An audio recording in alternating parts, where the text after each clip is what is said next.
So I want to cover something that's very, very important, I think, to the success of PCGS. And you've told me stories about this, but you know, PCGS was started about grading coins, getting correct information out there about valuations, really protecting the collector, you know, guaranteeing the grade. Right. But that's a lot of talk in some cases, you know, to a lot of people. Yeah. So you got to back it up.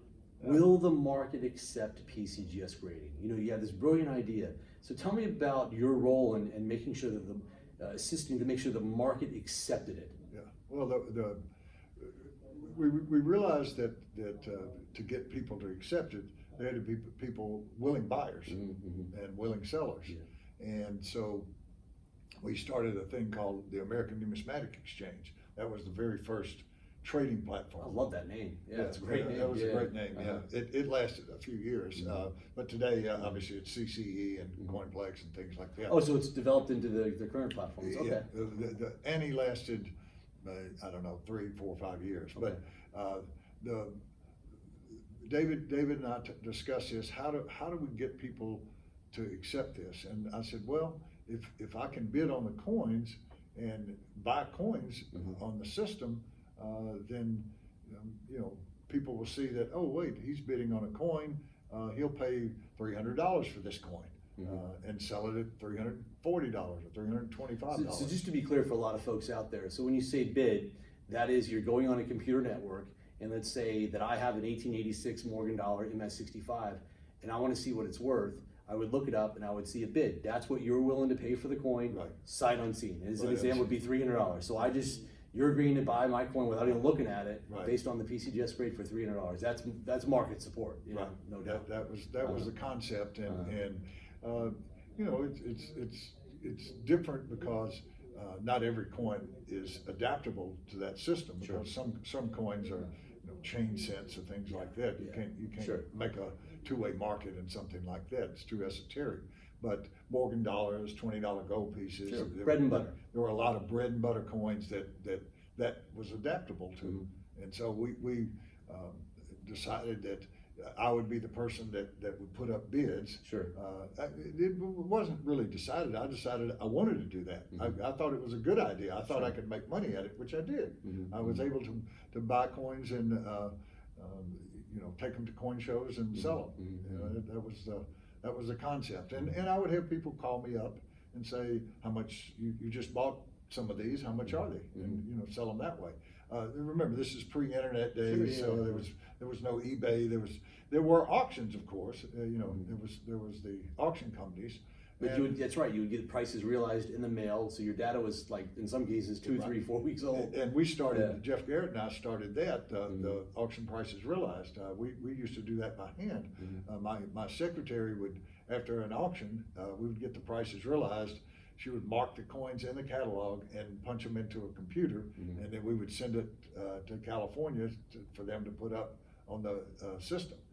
Now it's all an electronic dump. You know, after the auction's over with, the Heritage or Stack's Bowers or Kagan's or whoever it is sends the electronic, and immediately all the prices are populated into the correct coin numbers.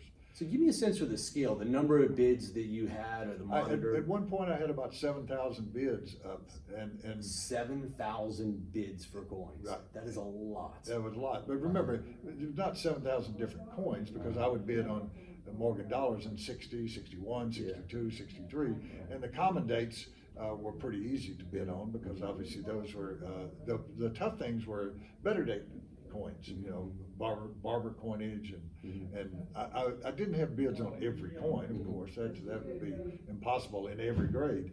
So I picked the coins that I thought that traded fairly often: 3-cent nickels, shield nickels, half dimes, seated dimes, barber quarters, barber half dollars, Morgan dollars, $20 gold pieces, and it just expanded. I probably started out with a few hundred bids, and then I just kept adding and adding number of bids, and other people joined in, and that's what started the sight unseen market.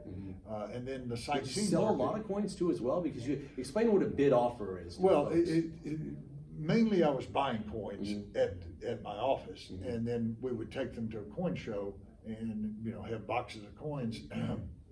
And people would go through the boxes and say, you know, how much is this coin? I say, well, I'm bidding $300 or $325. I'll sell it for $350. And the sightseeing market developed later, where people wanted to look at the coin. They needed white, you know, pure white silver dollars. They didn't need tone ones. Obviously, I would buy with a sight unseen bid. Sometimes you would get white coins, sometimes you'd get tone coins. Right, sure. Yeah, like all coins are different. I mean, it could be a monstrously rainbow tone coin that deserves a little bit of a premium. And sure, you know, those we see what sometimes the rainbow toned, bag toning Morgan dollars sometimes bring multiples of what a white coin would bring. You know? So, I mean, you're putting your money where your mouth is. That's the big thing. We could all sit here and grade coins all day long, and our opinion matters. But when you go, you know what, I'm going to grade it, but I'll buy this type of coin any day for $325, and I'll sell it for $360. It's market confidence. Right. That definitely make certain people much more willing to go out there and buy and sell coins. You know? It made the difference in collectors too, because collectors prior to that, if they trusted their dealer, and he might, you know, grade the coins exactly as PCGS would, but you didn't know, you know, until you got ready to sell the coins. You'd put it in an auction, and it might have been sold to you as a gem coin, and it might bring gem money if it really was a gem coin. And if it wasn't, then it might not, you know. But with the graded coins, you knew that there was a level that an MS-64 and MS-65 coin was going to bring. Sure. So let's have a little bit of fun. I'm sure right when you launched, you had an audience of people that were like, I'm never going to touch a slab coin. This is ridiculous. It's a hustle. It's a scam. You got to know how to grade coins. This is for investors. I'm not going to name any names. Don't name names, but there was definitely had to be a group of people that were the old school. No, this is not how it's done. People don't like change. And you know, I won't name the dealers, but there were several dealers that said, I will never handle a slab coin. And you go to that table now, and that's all they have. Right. Because it's. What were some of the things they were saying instantly at the time? Well, they were, you know, a lot of dealers. We all have pride, and everybody was like, you know, I know how to grade coins. I'm going to grade my own coins. I'm not going to send them off and have them graded. But I think what really changed was the liquidity, because you know, when you're buying and selling coins, you know, you can run out of money, you know, if you buy too many coins, and you know, with graded coins, you can call up. In fact, before this show, I called up somebody and sold them coins that are they're not coming to this show. They couldn't make it to the show, and they said, yeah, I'll buy that. I'll just send them pictures. You know, and so it made the liquidity of coins so much greater, because before you had to go to a coin show. You had to sit down with a dealer, hope that he liked your coin as a gem coin or a choice coin or whatever, and you know, he would say, how much is it? You would price it, and you hope that was a price he was willing to pay. And that changed obviously with the grading of the coins and the guarantee of the authenticity. You didn't have to worry whether your 16D dime was genuine or not. It was in a holder. I mean, I just think back to the example you gave earlier. If I'm a collector, and let's face it, grading is very hard, and I'll say it, maybe you can't say it, but the majority of the dealers do not know how to grade very well, you know, very well, like an elite level. It's a skill. It's a skill, and it's like, it takes a long time, it takes a lot of looking at coins, and I'm very respectful of everybody out there. But, you know, if you were to give a grading test to hire graders to a lot of dealers that are out there. Well, there have been a lot of people that have come in and taken the grading test at PCGS that did not make it. Yeah, you know? I mean, that's my point. And so it takes a very special person to sit down and you know, it's very easy for us to look at a coin already in a holder and say, oh, that's a very nice 65. But remember, the grader's sitting there looking at 1,000 raw coins a day, and he's got to put a grade down on every coin. He can't skip a coin because I don't want to grade Mercury dimes today. He's got to grade every coin in the box, and he's got to put the best possible grade that he thinks the coin should grade. And he's got to grade it accurately over a period of time. I think from, like, you know, from a collector's perspective, when you're buying a coin that's worth a lot of money and you don't know how to grade, or you have an idea, but when you think back to that example you gave, where, okay, not every grader is gonna get exactly nail the coin, but two guys called it a 65, one guy called it a 66, you agreed or disagreed, you went back and had a discussion about it, but there was a team effort to really get it right. Yeah. And so if I'm a collector, I'm thinking, okay, these top dogs they're really good, they're in the top 1% of all coin graders out there, and they're making a conscious effort to get the grade right. Granted, mistakes happen, Oh, sure. but as a consumer, as a collector, that would make me feel, wow, okay, some smart guys have come around and talked about this coin and decided to grade, that's the grade. Yeah, no, we tried to hire, Yeah. like I said, when people came in and tested to grade, you know, they got sheets to show them what they, you know, how consistent they were. And that's the other thing. If someone is consistent, you can teach them the lines. Yeah. Because basically in grading, there are lines. The difference between a 64 and a 65 and a 65 and a 66. In the grading room, they call them liners. If there's a coin, like you were talking about, that had two 65s and a 66 on it, that's a liner coin, because obviously some guys are looking at it and think well, it's just a 65. Others think, well, maybe it's a 66. So that's a liner coin. Some coins are real easy. You look at a coin and everybody on the that graded it graded 65. Sure. And that coin's a 65. It's just like I talked about when we did the boxes of raw coins to set up the grading standards. Those are the coins. If we got 85% of the people call it this particular Morgan dollar a 65, we felt like, that coin's a 65. You know. And as you said, some coins are easier. Let's say you have 100 1885 Morgan dollars that lands on their desk. You know, there's a wide spectrum of people that could rank those coins from you know, from worst to best. You know, they all kind of look the same. Some have a few marks here, some have a better strike, but overall it's fairly easy. But within that spectrum, when you get to the 3s and 4s, there's going to be some liner coins, and that's where you got to really that's make where the the call. skilled graders come in. And you know, there's very often that you get things like that, where you get 100 of this, or you know, when the Wells Fargo $20 1908 Numismatics came in, you know, that was very easy to line them up as this is the worst coin, this is the best coin, but where do you cut off the 64s? Where do you cut off the 65s, the 66s? And that was tough at first, because you tend to, I guess, when you see a group of coins, yes, you can rank them, but finding where that line is, I think that's the best skill that the graders that are there have, is being able to push that coin into the correct holder. If it deserves to be in a 6 holder, then they you know, try to make it sure that they get it into that 6 holder. Okay, so that's great points. It just reiterates the value of the service, I think. You know, I think there's going to be thousands of collectors that are watching this. And I think if they're watching this, you know, they're active in coins a little bit. Perhaps they bought PCGS graded coins. They collect, you know, they have a set registry. I think, you know, once you get over that hurdle, the first couple of years, you're kind of past that. I don't know what I don't know yet.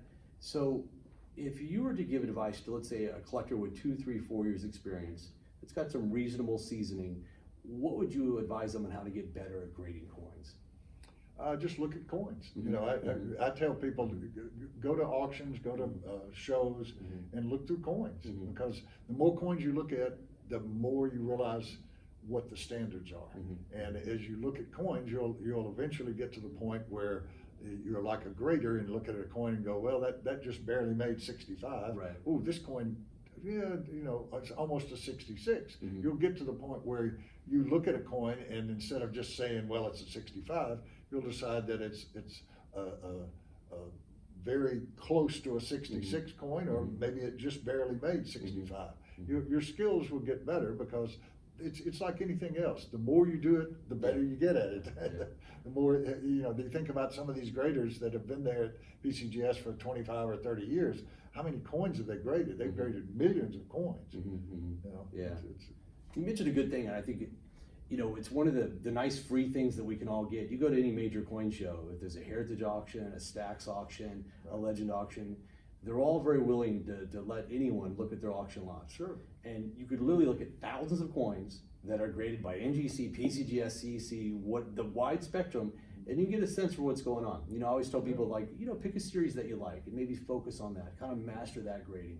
You know, if you like Morgan dollars, look at all the Morgan dollars that you could find, and maybe it'll help you understand peace dollars a little bit more if you have a good framework around Morgans. But I think it's one of the biggest bargains in numismatic is looking at auction lots. Yeah, you know? it's you improve your skills by actually doing something. Sure.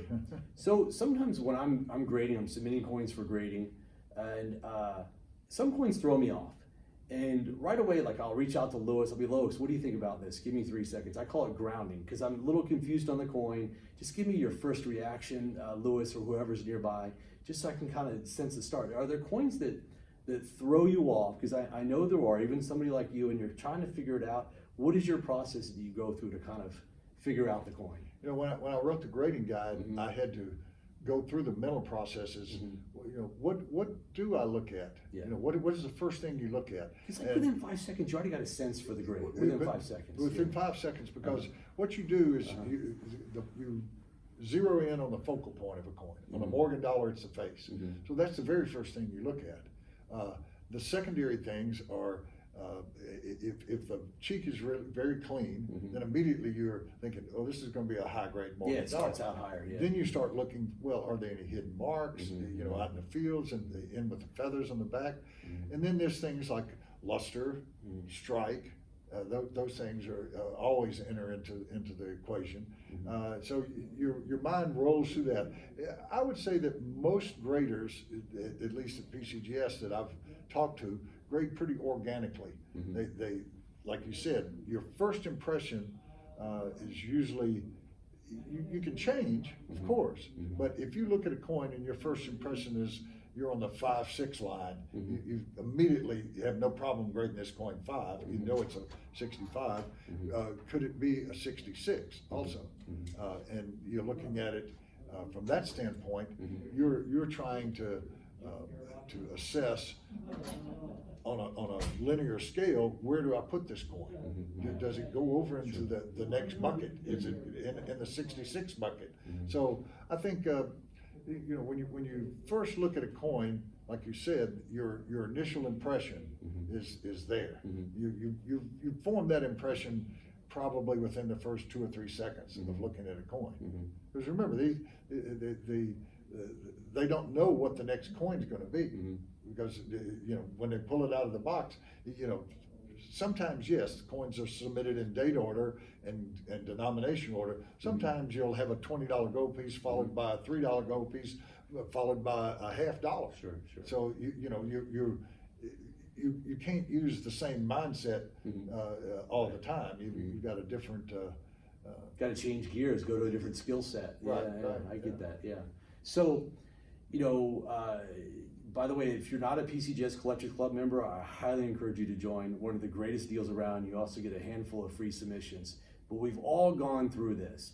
We've all submitted coins to PCGS, and they've come back details, cleaned, details, altered surfaces. Those are the two that we really, really hate. So can you explain what makes you as a PCGS finalizer to say, you know what?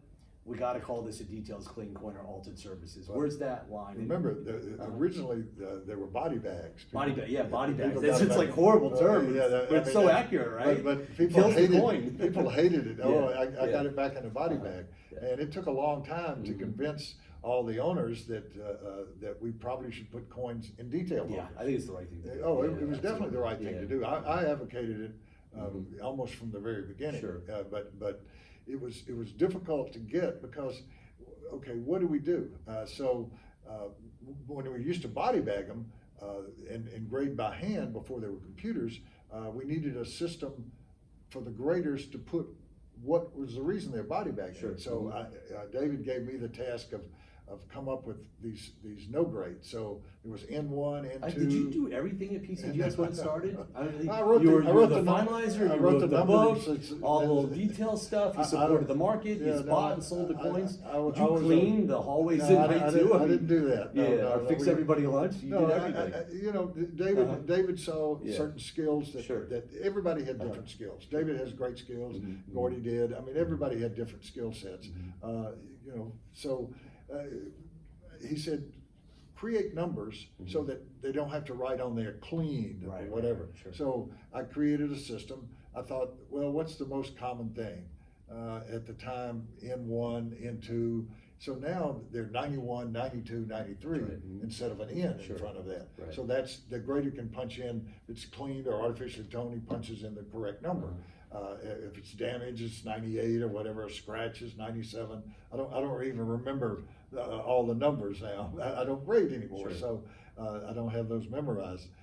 But you know, when we started putting them in details holders, you had to give a reason why you Sure. were putting it in a detailer. Was it cleaned, questionable color, scratch? Right. And so those numbers originally were on the back of the flip when we didn't have computers, so it'd be N1 or N2 or N3. Then once the computers came around, they put a 9 in front of it, so that when you got the coin back, like you said, at first it's oh my God, why did they send this coin back? Well, it was lightly cleaned, you know, and sometimes lightly cleaned coins. Can you give a are definition acceptable. of, there's cleaning over here, then there's cleaning over here. Right, Can you right. give the broad spectrum of how you define? The harshly cleaned coins, you know, usually never get graded. Some series you expect them to be cleaned. So Yeah. there are some series that a little light cleaning is acceptable. Yeah. Early gold coins, you know, finding an XF early gold coin that doesn't have a few little hairlines Sure. on it, maybe it was cleaned 50 years ago, and still is acceptable grading. Territorial gold coins, same thing. Right, So market acceptable. Remember, PCGS wasn't started as a technical grading service. Right. It was started as a market grading Right, service. right. We were trying to grade the coins what they traded. Sure. So if we felt that a coin would trade as an MS63, even though it had light cleaning on it, it was a value of an MS63, we would grade it 63. The purpose of the graders was to grade every coin. You want every coin to be graded.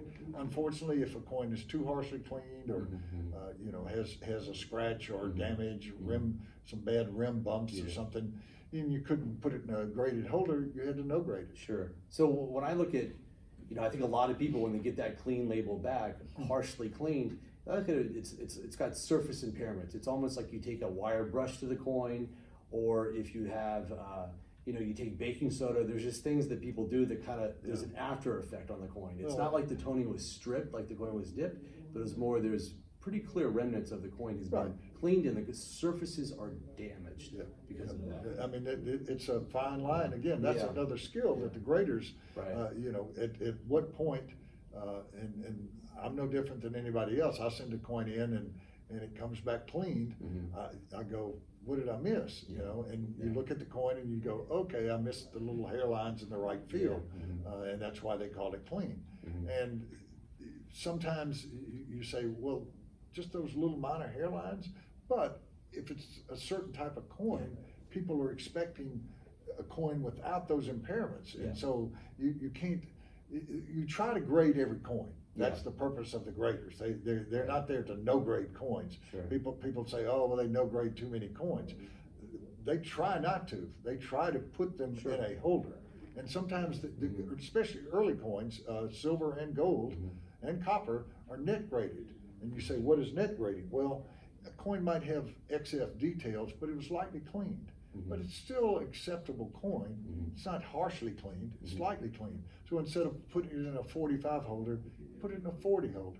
This is very important for, I think, folks to understand what net grading is within the holder without calling the coin a details grade. Right. You know, you gave a perfect example, but like a 1796 quarter that has the details of an XF45, perhaps had a light cleaning in the 1940s. The coin still has beautiful toning, but if you really look, it's got some hairlines here and there. But to call that coin an XF details cleaned and kill it, in my opinion, unacceptable. But most importantly, it's not what I think; it's what the market thinks. And the market's like, you know what? 1796 quarter with all that detail that looks like that is still market acceptable for an XF. So therefore, instead of calling it a 45, you're calling it an XF40. Right.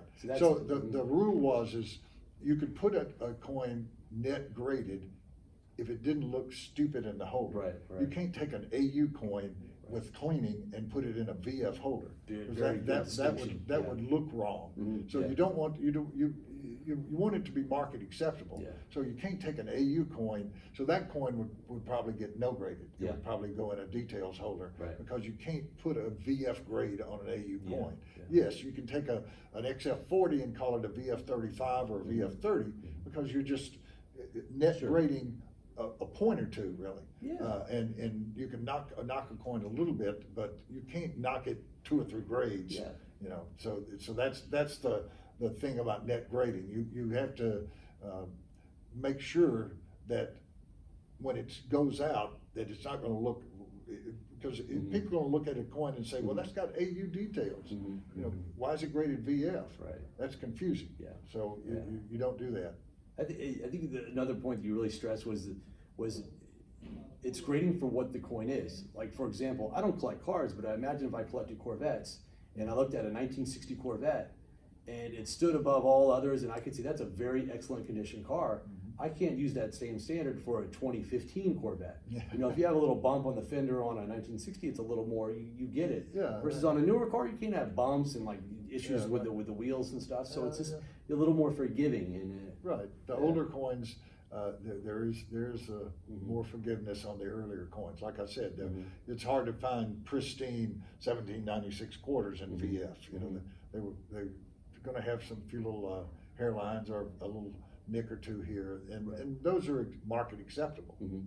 I think that's the key of this is it market acceptable? Got it, okay. So again, I always said we're in trouble because I think we can go on 18, 19 hours, but we've covered some topics I think people are really gonna get a lot out of on grading. Let's talk about like what you've been doing, you know, for the last like 10, 15 years.